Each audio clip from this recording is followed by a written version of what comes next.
and welcome back to the Scenario 7 podcast.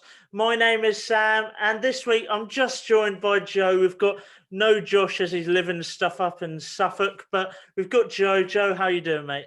I'm doing good. I'm doing good. Very happy. Considering I went to the Silverstone Grand Prix, but very happy. How are you, Sam, on this fine Sunday? Yeah, no, I am doing well, and a great race today. That first of all, let's talk about you. You mentioned there you were there, Joe. Tell me what was it like? You It was amazing. It was utterly. I think if you go, I would recommend going to any home Grand Prix or Silverstone or whatever. It was an electric atmosphere. Obviously, Hamilton, Russell, and Lando Norris being the main favourites of the crowd, obviously. But it was, yeah, everybody cheered every driver. It wasn't any favoritism that you would probably get maybe at certain circuits, not hinting at Austria with Verstappen. But yeah, as in every driver supported to the max, and it's just it was as in you get the pre-show of the historic cars. Saw the 2008 McLaren as well. That was loud as hell, and obviously Damon Hill, sorry, winning car, I think back in the 90s as well. So it was very good, and I would utterly recommend going if you can have the possibility of doing it. Yeah, that is so awesome. I mean, I am very jealous. I sat here watching in the sunny Canberra Sands. You might think I'm in Miami. I've got the Miami jersey on, but I'm in the Miami of England in Canberra Sands. But yeah, let's first of all, new format this week. We talked about it in our preview. But yeah, let's start breaking down qualifying, which because of this format wasn't the thing that decided who was on pole. The sprint race did that. But yeah, let's talk about qualifying. Russell, first of all, did really well, and Hamilton also took a lot of the headlines. Yeah, it was that I don't know about you, but I really like this format of like practice in the morning. They actually have to set up for. It's not like any other season where, or like race, where you just literally the practice sessions are pointless, and there's no really point going unless you want to take decent photos of the cars when on the track. So yeah, I think it's a good idea with qualifying. It could be amended in certain ways in order to make it qualifying important in some ways, rather than just having the sprint as the most important factor.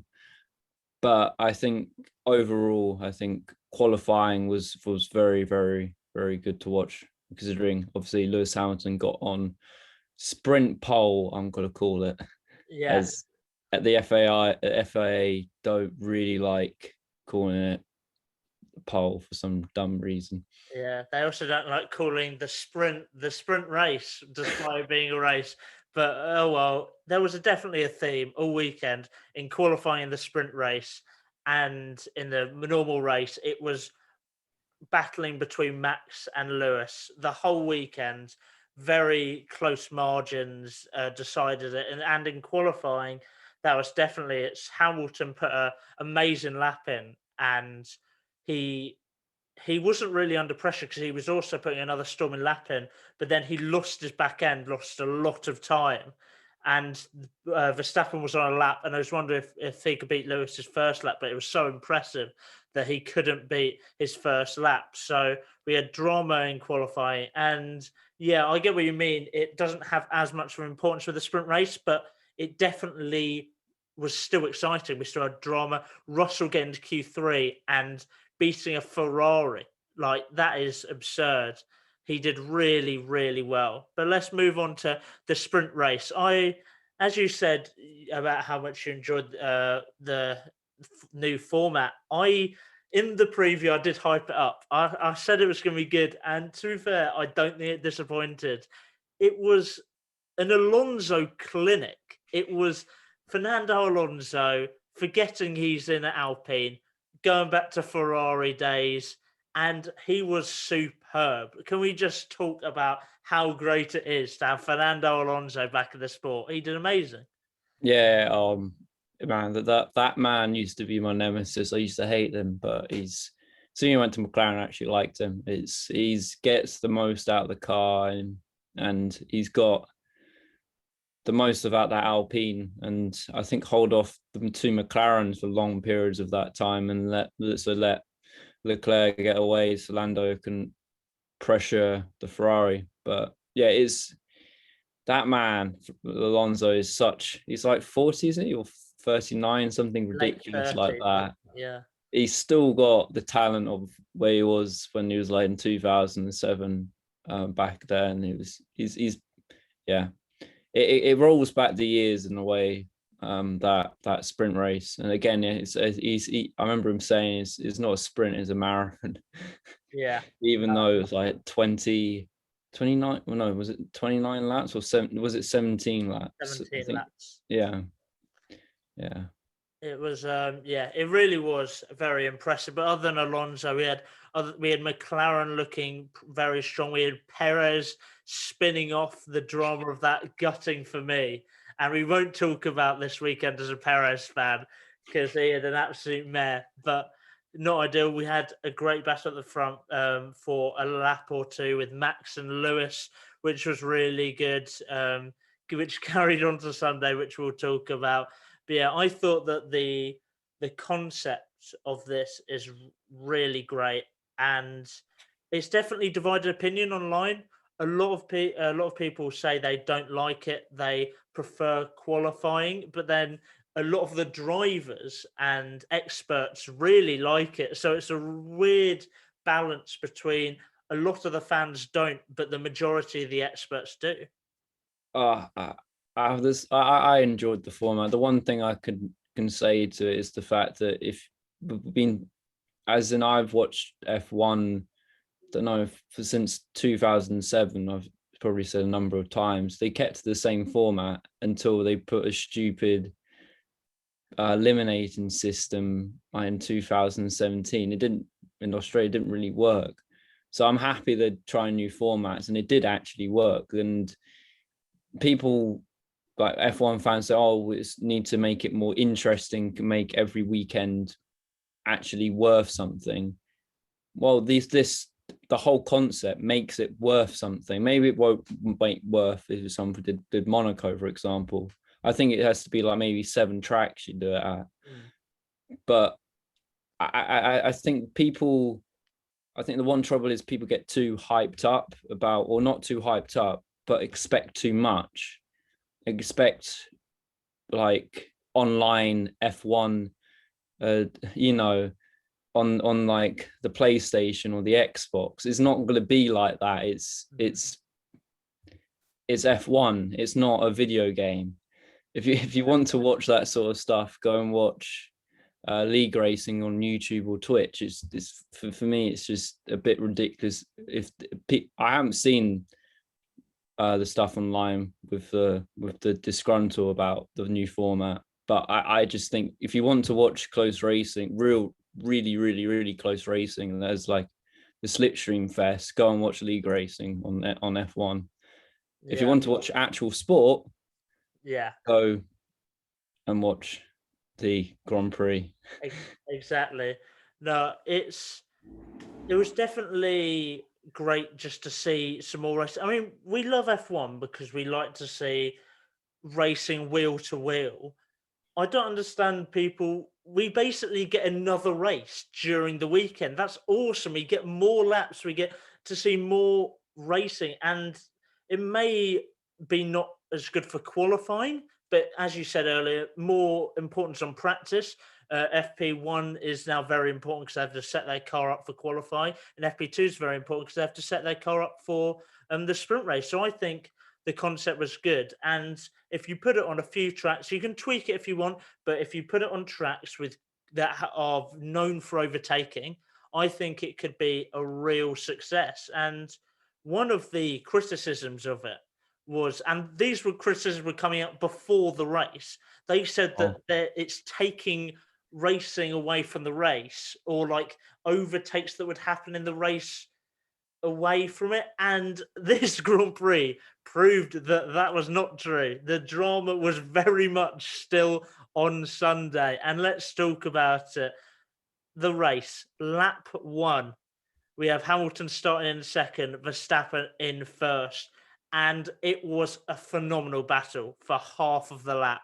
They were wheel to wheel, Hamilton executing corners well, but Verstappen just staying in front. And it got to Cops and massive collision. It got Hamilton a 10-second penalty. Red flag was waved. And it's divided opinion. Joe, what do you think? Ah, the Hamilton. controversial man. Yeah, as I was in the stands, I thought it was a racing incident because obviously you don't get the replays, and it looked like a racing. It looked like Lewis Hamilton had the corner, but obviously I've been back at home now looking at the replays on we're just rewatching the Grand Prix on that section before we did the podcast. It's a 50-50, I think, for penalty and not a penalty. I think Jenson Button, I remember saying, if Lewis Hamilton was close to the apex, it would be a racing incident. But just due to the fact that they were like, sorry, Hamilton was like moving on over, like coming over, understeering over, the trajectory of the car would have been basically pushing Verstappen off the track. So I think I do think Hamilton was enough alongside to warrant some space, or more space, or more swing angle. As in, I think try and put a link if we can find what I think Karun Changdok. Yeah, I think correct. he was at the Skypad doing the analysis about that. Maybe get that. Because that really does describe how it was a 50-50 or a penalty basically. But it was interesting. Listen, I don't know if you kind of remember listening to the FIA, Mercedes and Red Bull Yeah. battle. I think Toto sent an email. And Michael Massey doesn't look at his emails during race day. Yeah, it was quite funny, and the fact that there was a rule as well that might have helped Lewis Hamilton in his defense. So I think for me it was a 50-50 on penalty and not a penalty. Yeah, I personally lean towards a racing incident. First of all, it's lap one of the race. Formula One is racing. You know, you want that wheel to wheel action.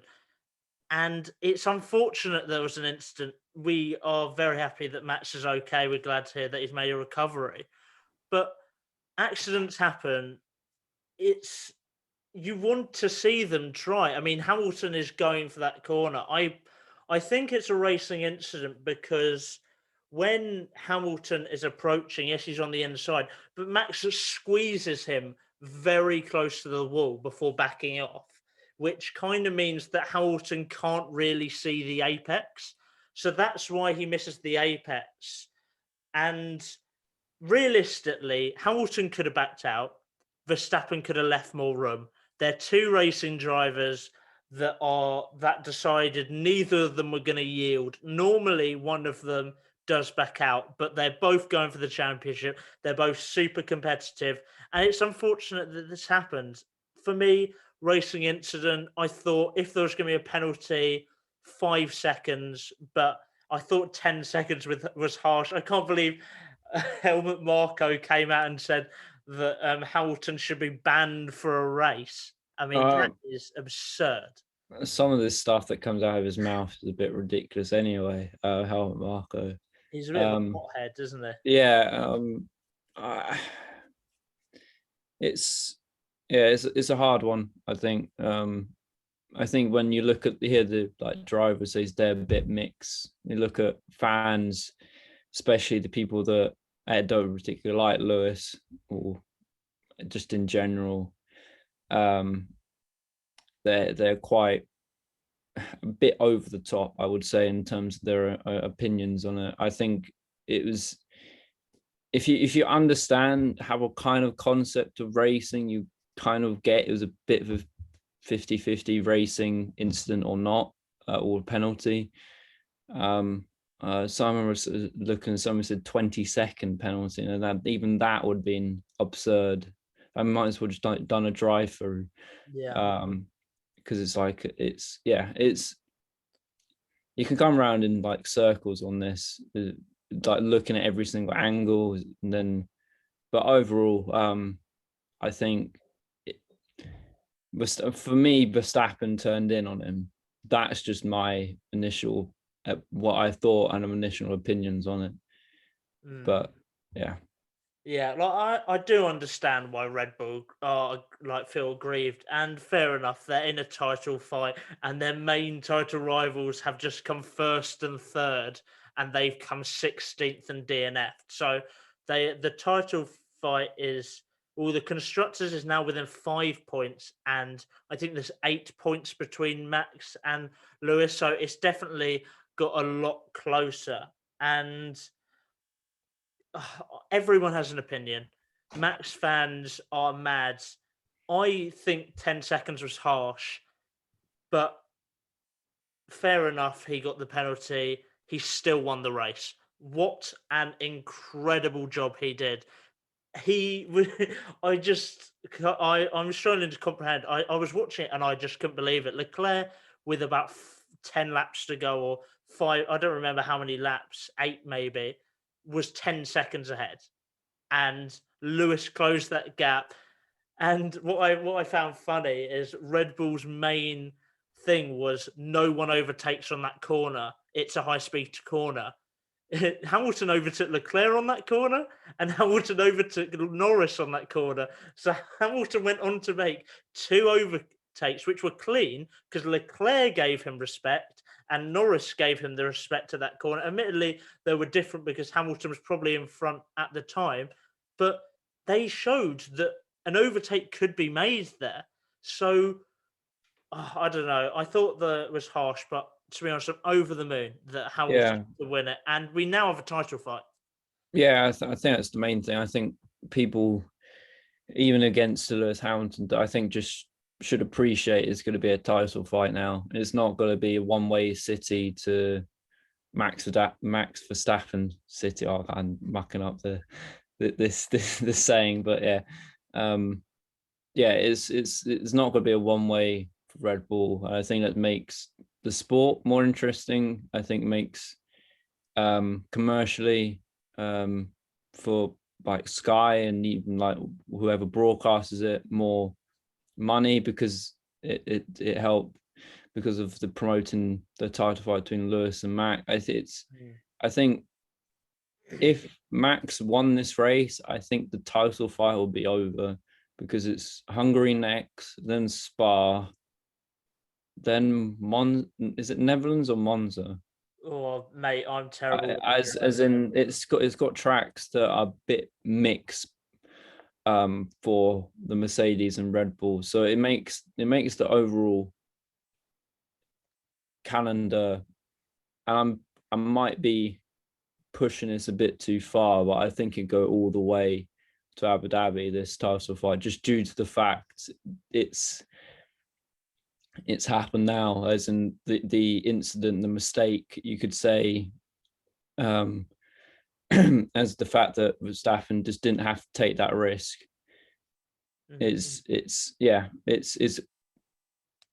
It could be a very crucial swing to Hamilton in the title fight. But the one thing I would say about the Leclerc and Norris thing, on the comparing it to the Verstappen one, I think the fact that Leclerc saw it coming.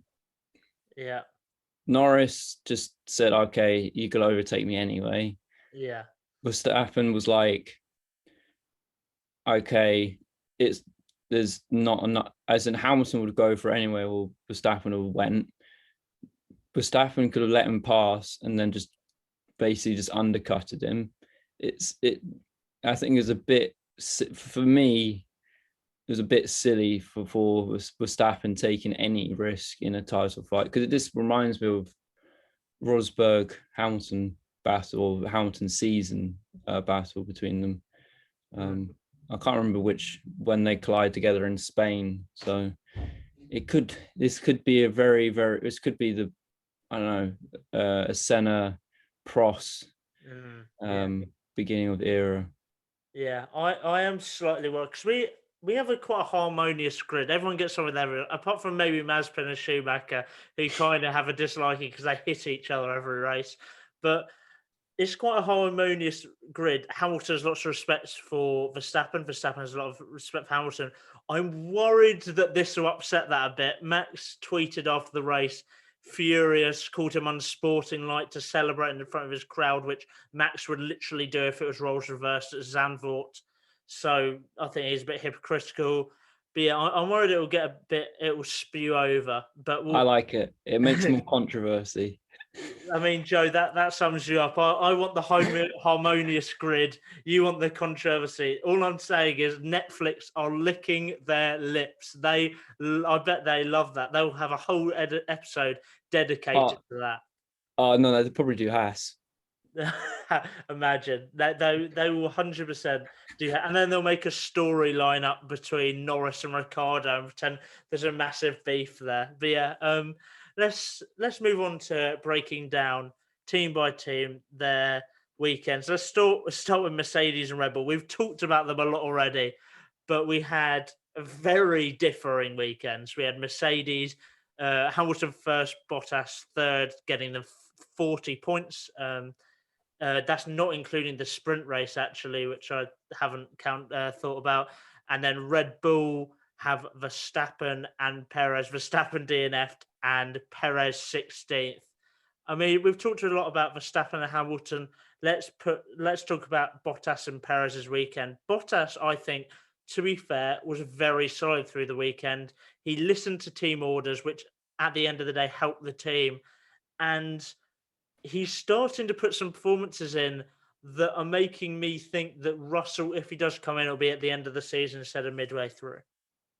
Oh yeah, I've got to come. I think it'd be a bit ridiculous if they'd done the midway through switch. The one reason I was suggesting a couple of episodes, podcasts ago, is just due to the fact that Bottas was performing like he was in a Haas, just being terrible. But I think Bottas is showing why he's one of the best. I think he's the best number two. You could argue Perez being one of them, but I think the fact that he listens to team orders, he could have literally said, no, I'm going to do my own thing. But I think from what he got at the end of it, the appreciation from the British fans, got a lot of cheering. So like basically sounded like he won the race, because he played a part in a crucial role in helping Hamilton win the race. So I think Bottas is showing why he could be next season potentially in that Mercedes seat, or even a F1 seat, just due to the fact that he is showing that he listens, and he also that he's starting, as you said, starting to find some form, because he was a bit, after Lewis Hamilton when he was a bit in no man's land, so you can't really judge his performance on after that. Yeah, no, completely. And let's talk about Perez. The weekend was a nightmare. I mean, the sprint race, him making a mistake, which, to be fair, everyone makes a mistake. There's been so many times where the best drivers have gone on the throttle too quickly after a corner and spun. I mean, we literally saw Sebastian Vettel, who's won championships, do that like just after the restart when battling Alonso. So it happens to the best of us, but it puts him in a nightmare position starting last. And he made his way through the grid really well. And then he just kept pitting. I don't really understand what happened. He just kept pitting. And I just think he could have they could have risked him for tyres. And then they pit him on the last lap to take a point off Lewis, which was a bit like, Okay, fair enough. I'm pretty sure he was on for 2 points at the time. But how would you judge Perez's race and weekend as a whole? I guess. Um, I think this one thing that the sprint race does, it shows that if we go flat out, but also causes mistakes, which happened with Perez. That's why I like the format is, and if, for example, Monza, if Verstappen bins it at, I don't know, trying to remember what corner, what I was, like example, the first corner, as in like, don't know, Leclerc, no, no, Mazepin flies in and takes Verstappen out. As in, then he has to start at the back. It causes more. I like in the way it causes more like drama in the way, and that's what happened to Perez. It was his own fault. I admit I did cheer at the sight of him spinning. Um, so yeah, I don't think his race was good, but his Red Bull strategy was pretty terrible.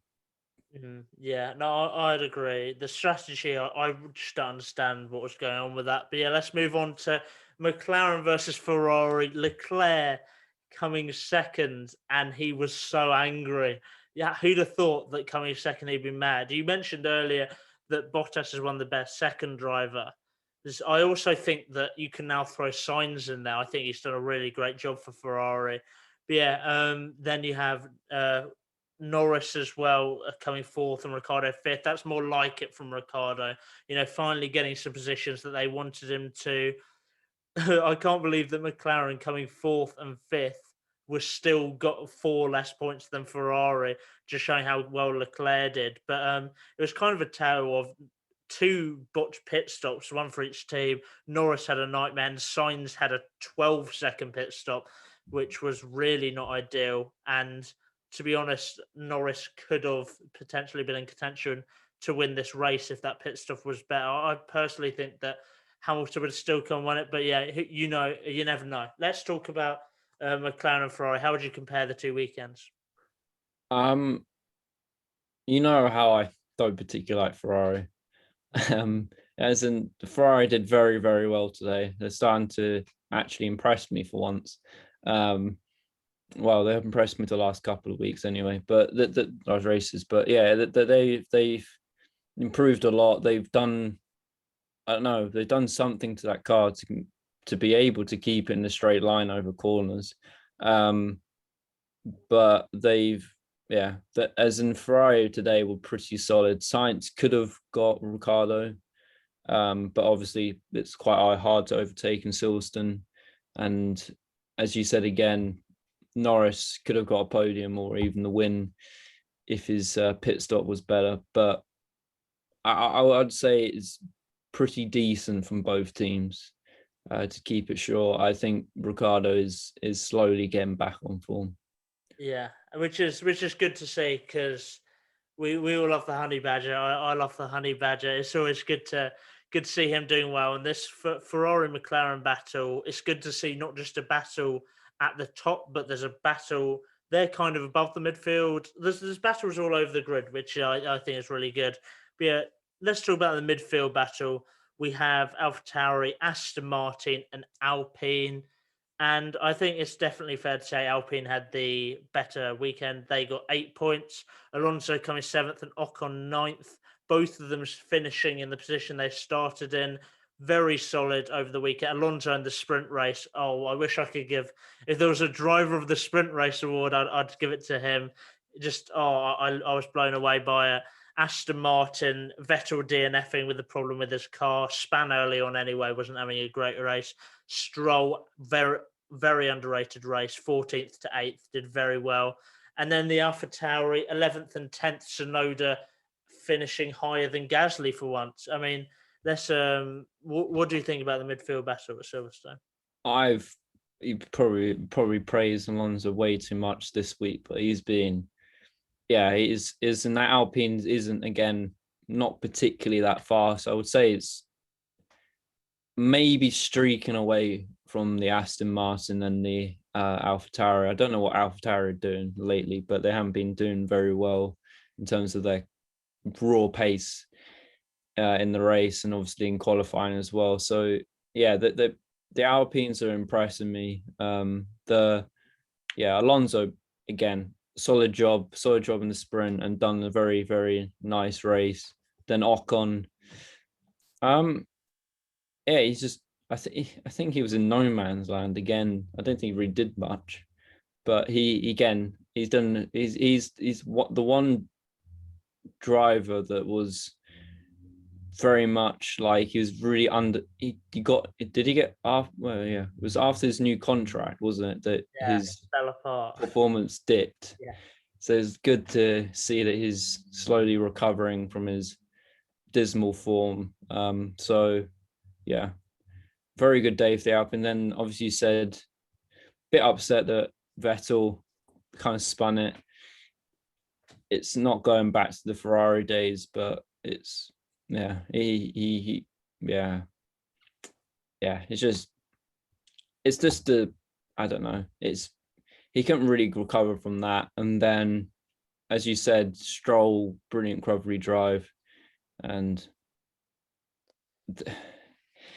this is going to be my now team that I the Stefan Haas that I criticise now, that because Alpine should have been not Alpine, AlphaTauri should do a lot better. I think I don't know if you agree on this one, but that with the engine that they have, it's arguably the fastest on the grid. They should be doing a better job.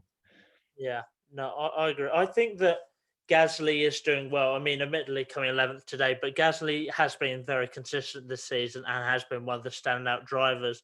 It's just that when you have a rookie in the second seat, it you're not always going to be consistent. Tsunoda, to be fair, I think he had a great race as well. 16th to 10th, very solid. I mean, he got a point. They should be doing better, I agree. And this weekend especially.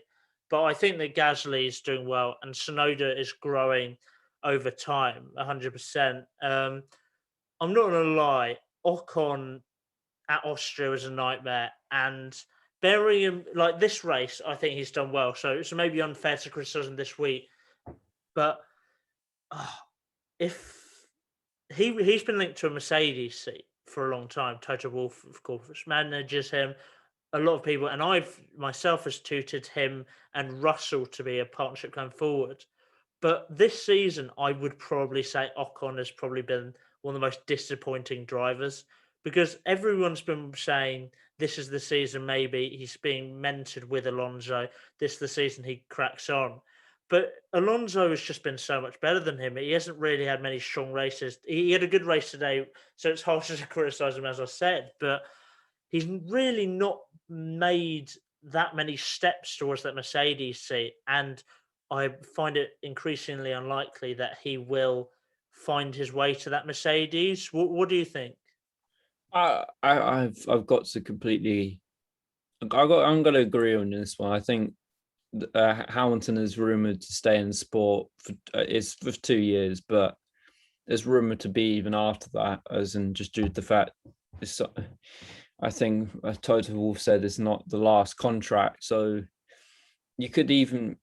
I can't. There's a couple of young Mercedes Academy drivers that are pretty good. Then you could even get a situation when Pierre Gasly could easily, like that, Red Bull Academy drivers that have been discarded from their basically wasteful academy, Red Bull Academy, that could go in that seat, that are very usable to go in that, like Pierre Gasly. You could maybe, if Albon gets a bit more confidence, you could put him in there. As in, there's a number of drivers that could move over to that seat that are, at the moment, that are better than him, but better than Ocon. So yeah, I do agree on this one. It's he needs to start picking his performance up.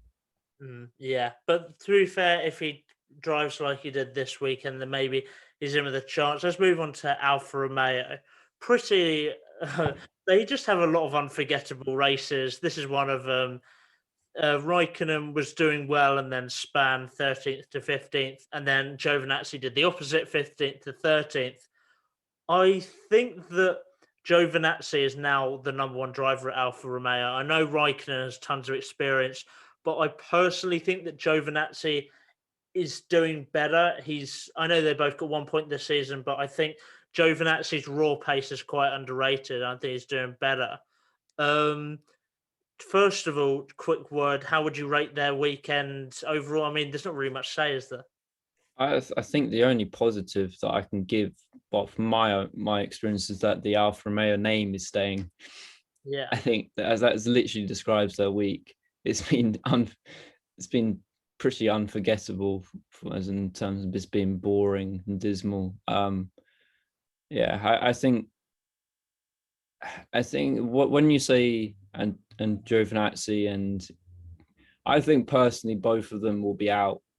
Um, I know this is starting to circle rumors, even though it's not even. But if Bottas leaves, he could either go to Williams if Russell moves over. It's a swap deal, or Alpha take him and kick Kimi or Giovinazzi out, because apparently Sauber or Alfa Romeo don't get they can choose whatever driver they want. They don't have to choose a Ferrari Academy. So yeah, I think that for me, that was the most memorable part of their weekend yeah. that I think you're I probably enjoy from them. yeah. I was going to pick you up on that actually. I was going to say the Alfa Romeo name is starting in Formula One, and now that they can pick from any team, they're not just taking Ferrari Academy drivers. It definitely opens them up to different possibilities. Do you see this being beneficial for them because they have a larger pool of people they can go after? I can only see this being positive. And will this see them maybe go slowly, maybe push into a midfield battle long term, get further forward in the grid? What do you think? Yeah, I agree with you, Sam. I think it's a long-term vision for getting up the grid. I think if they put in Bottas, for example, and then maybe get Albon, I think that'll be a good pairing. There's rumored that Gasly is very unsettled. Well, he wants to go to Red Bull but can't because Perez is there, basically. So is rumors that he says, okay, you're starting to not trust in me that I'm good enough to go to Red Bull, so I'm just going to leave the program now. So yeah, I think that's the team. Maybe Haas, depending on if they kick anybody drivers out, but I doubt it. I think that'll be the team Alfa Romeo to look at in the summer. I don't want to call it transfer window, but it's a driver window, I'm going to call it.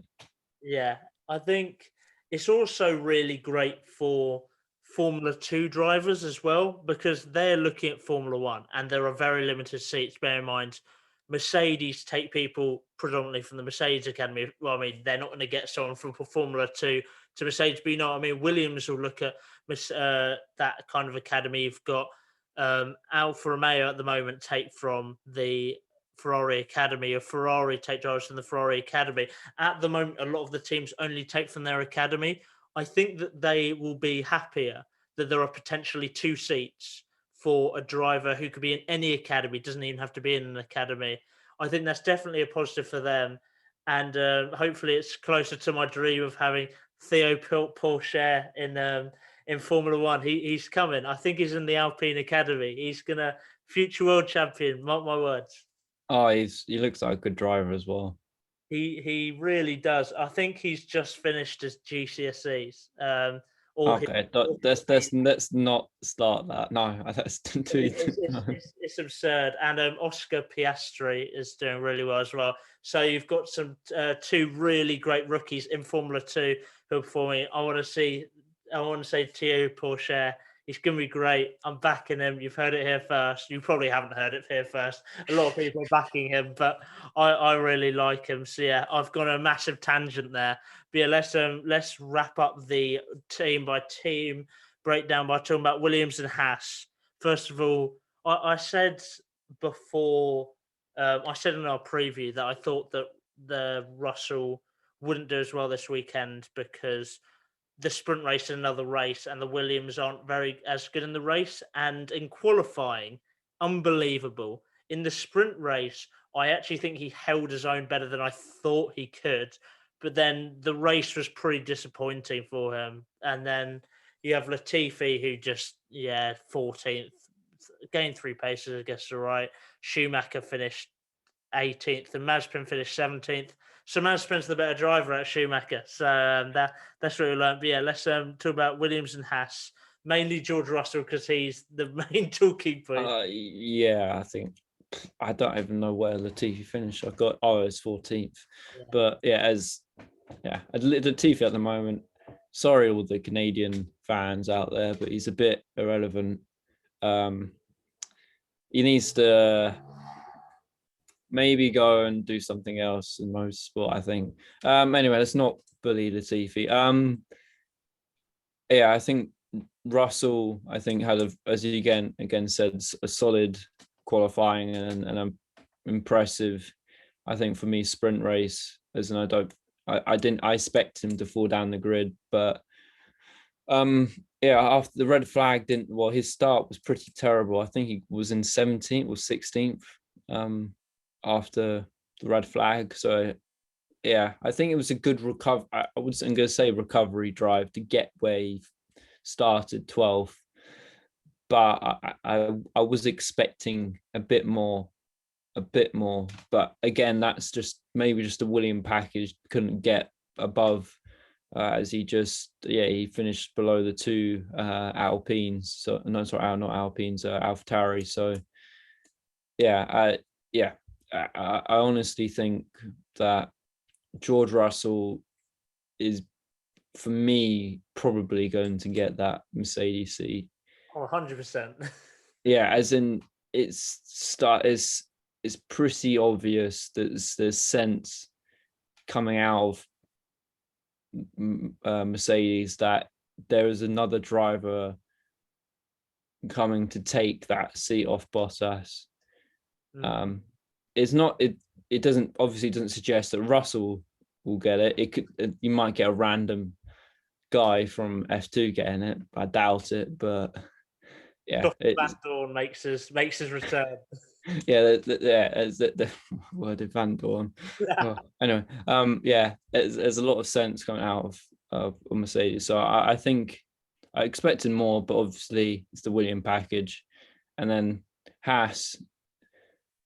I saw it's quite funny though. I remember the Haas had a battle, going to, I think it was Luffield, and then going on to the Hamilton start finishing straight. They nearly collided.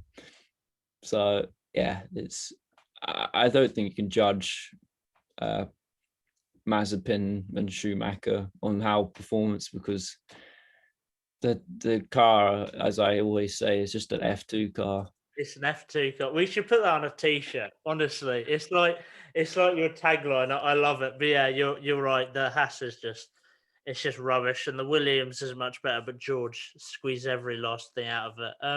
Let's talk about the last thing, driver of the day. I mean, it's so hard because Hamilton, of course, would grab the headlines, but who have you gone for? I personally haven't gone for him. I probably should go first because mine's probably the most, I wouldn't say unsurprising one, but I've gone Charles Leclerc. I think there's a bit of doubts when I think early on the season that Sainz was outperforming him, but he held his own against the Mercedes, who's probably considerably quicker than the Ferrari. And I think Leclerc would have won the Grand Prix if he didn't have engine problems. I think it had engine mapping problems.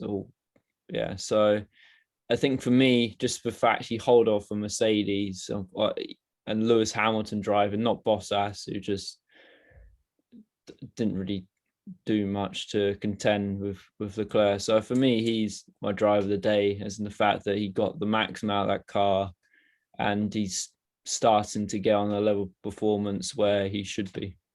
Yeah. I mean, the fans agreed with you. I'm pretty sure he won the normal driver of the day as well, with Verstappen second, which I'm sure was just the salty Max Verstappen fan. Lewis Hamilton did an amazing job. he probably should be driver of the day. I've given it to a man who's given a lot of stick in the past. Lance Stroll. A lot of people said shouldn't be an F1. It's in F1 because of his dad. He is an F1 because of his dad. But I'm not gonna lie, he's proved that decision to be a good one because this weekend especially he did really well. First of all, his qualifying was poor. In the sprint race, he gained a few positions, but in the race, 14th to 8th, and it was a really solid performance. It was under the radar, but I honestly think he was really good, and that's why he's my driver of the day. He is the relevant Canadian, but yeah, he did really well. But yeah, I think that wraps up our podcast talking about the eventful British Grand Yep. Prix. Next week, or not next week, next race is the Hungarian Grand Prix and Hungaro ring. So that's in 2 weeks. Josh might be back for that if he's found a stable internet connection. The one thing I would say is the fact that me and Josh got, I think was it me or you that got red flag right? Yes, we did. But I think I said it during the sprint race. But yeah, I'll take it anyway. But yeah, next race, Hungary, 2 weeks. We'll have a preview. We'll have a review. Josh will be here. Maybe we'll see. He just turns up to some and not the others. So we'll have to see. But yeah, thank you for watching. Thank you for listening. Like, subscribe, stream, whatever you got to do. And as always, we'll see you next time. Thank you.